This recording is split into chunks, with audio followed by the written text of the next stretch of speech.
Yes, today we are going to be just discussing popular Jim Harbaugh is with his players. He's likely even more popular right now with University of Michigan Athletic Department employees.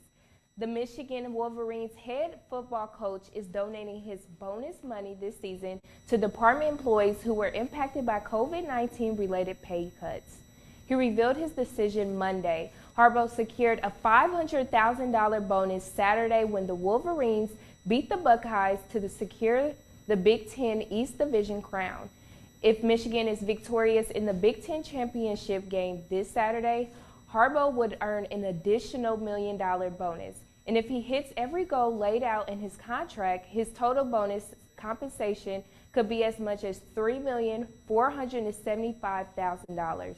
A spokesperson for the Michigan Athletics Department said the move stands to benefit hundreds of employees. And speaking of giving, it's Giving Tuesday. And here's an innovative way to give back. Giving vending machines. This is now in downtown Kansas City, Missouri. You can make a donation to a local or global charity. Anyone who wants to can simply select a charity they like to donate to, swipe a credit card, and it's done. Donation options range from $5 to $300, and 100% of the money goes to the charity selected. The Church of Jesus Christ of Latter-day Saints is sponsoring the 10 of the machines across the country. It takes a pretty big musical act to perform in a stadium, but a 4-night engagement? Can you guess who is playing a quadruple punch at the Sophie Stadium in Los Angeles later this year? One of Korea's most successful exports, K-pop boy band BTS. The group hasn't performed in front of a live audience since 2019, and fans were disappointed when they had to cancel a scheduled world tour 2 weeks ago due to the pandemic.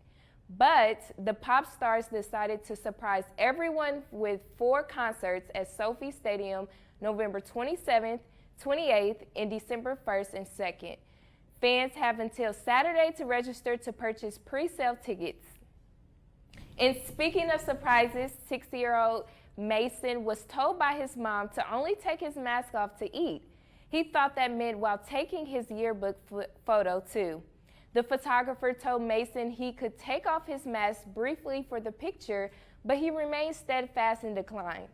The school photo of the masked first grader went viral after his mother attached it to a GoFundMe campaign. While she was surprised he remained masked for the photo shoot, she was also proud for Mason for following the rules so closely. So she decided to try to raise $7 for him online to get some type of treat as a reward. That campaign has now raised more than $24,000. Mason's mother says it will be used to help fund his college education.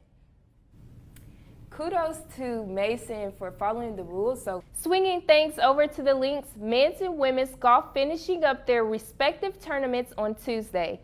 Teen golf from the Bloomington, Indiana, women's golf competing in the Courtney Cole Invitational, placing 4th in the tournament. Although the team shot 69 over par, placing second to the last of the group, the Cardinals had a standout performance in Liz Kim. Holiday shopping season is getting close, and Apple is getting ahead of the game. Today's virtual unveiling featured Apple's AirPods 3 and 2 high-end MacBook Pro laptops powered by its next-generation silicone chip. They also unveiled longer-lasting batteries, an advanced front-facing camera, and the return of the HDMI port and SD card slot. The new MacBook Pro 14-inch starts at just under $2,000, and the 16-inch starts at just under $2,500. The entry-level AirPods 3 are available for pre-order now for $179. Tonight on NewsLink Indiana, it's Ball State's 95th annual homecoming week. Student reaction on the festivities coming back after the shutdown. Plus, holiday season is quickly approaching, how Amazon is preparing for the busy season. All that and more tonight at 9 on Cardinal Vision. Or you can watch us right here on NewsLink Indiana Facebook page. With the winter looming, high school basketball is just around the corner. Muncie Central varsity girls basketball is in full swing, getting ready to open their fall season on Thursday at Delta High School. In national news, the Atlanta Braves clinched World Series victory over the Houston Astros last night. Game 6 taking place in Houston, World Series MVP Jorge Soler sends the curveball all the way on top of the tracks in deep left field. The anticipation of finding out who won grew from each cheerleader as they finished off their last routine. They took me and my two other seniors on my team out onto the gym. Finally, they announced second place to another team, and we knew that we won. So it was super exciting. We freaked out, crying, lots of tears. It was amazing. In Muncie, Brittany Slack, NewsLink, Indiana. Delta, yo, Delta, D-E-L-T-A, Delta. Welcome back. Time for us to take a look at what's trending. Joining us now is NewsLink Indiana's Brittany Slack. Brittany, what do you have for us? Are you ready for this? Wednesday is National Homemade Bread Day, and there are loads of ways you can celebrate as long as you're ready to rise to the challenge. There's really no better bread than the kind you make at home, and you can make it for your family. It's the least you can do. You can make it for your friends if they need a pick-me-up, and heck, you can even make it for yourself if you're feeling a little crumby. In case you're wondering, National Homemade Bread Day has been around since the 80s. The National Homemade Bread Committee from Ann Arbor, Michigan, created it as a way to encourage family time. Back to NewsLink Indiana, I'm Brittany Slack with sports. Ball State and Central Michigan facing off right now. Joining us live from Schumann Stadium is Philip Shorzay with an update on the game. Very prepared, I would think. I say this week in practice, we've done a really good job of kind of applying the corrections. Really, we've been just focusing on our side of the net for the game tomorrow. We learned a lot last weekend against Kent, and really just focusing on ourselves. Biggest things are like serve, pass, and defense.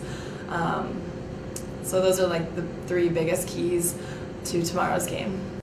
Despite the squad falling in the semis, the team was happy with their performance and looking forward to preparing for their next match. Director of Esports Dan Marino discusses how players took away many lessons after competing and are excited for more. Enough to travel up to South Bend, Indiana with our Rocket League for the a Midwest regional invitation. Ultimately, it went really well. Our players had a great time. We performed even better than I expected. Our next land event we go to, I'm looking forward to just the sounds and stuff of being there. It was my first time getting to compete at a live event like that, so it was a lot of fun. We did early morning practices. We had longer practices, kind of get prepared for that stuff. So, just trying to change it up. Ball State men's golf fall season has come to an end, and players have begun to reflect on the season behind them. As they review this past season and look forward to the spring, the team acknowledges that they experienced both the good and the bad. The team claims that the veteran leadership of their coaches and upperclassmen had a positive influence on the team's performance. Junior Joey Wiseman claimed the team grew from inexperience to blossoming into their full potential through each game and practice. He also said that every player had to target a certain area of their game to focus on before they head towards MAC in the spring. Both Wiseman and senior Joey Ranieri claimed that the team just days away from Election Day, and Indiana's voter turnout is something that hasn't been seen in years. Plus, the U.S. reaching a record-breaking 7-day case average for COVID-19. We've got those details just ahead. Plus, I'm tracking rain chances as well as cooler temperatures as we head into the overnight hours. From the heart of Ball State University, live from the Unified Media Newsroom, NewsLink Indiana starts right now. With just over a week until Election Day, people across the country and here in Delaware County are voting. Good evening, I'm Grace Vankowski. And I'm Annie Keister. Thank you for joining us. Some are voting by absentee ballot, while others are waiting hours in line to cast their vote. NewsLink Indiana's Tyler Brummett was at the Delaware County building today. Tyler, how long were those people waiting out there? Now at 9, Muncie police officers indicted on new charges, the latest on a federal investigation. And one university joins with Ball State for a new engineering partnership. Which university and what the partnership includes? Sunshine today, leading to cloudier skies tomorrow over the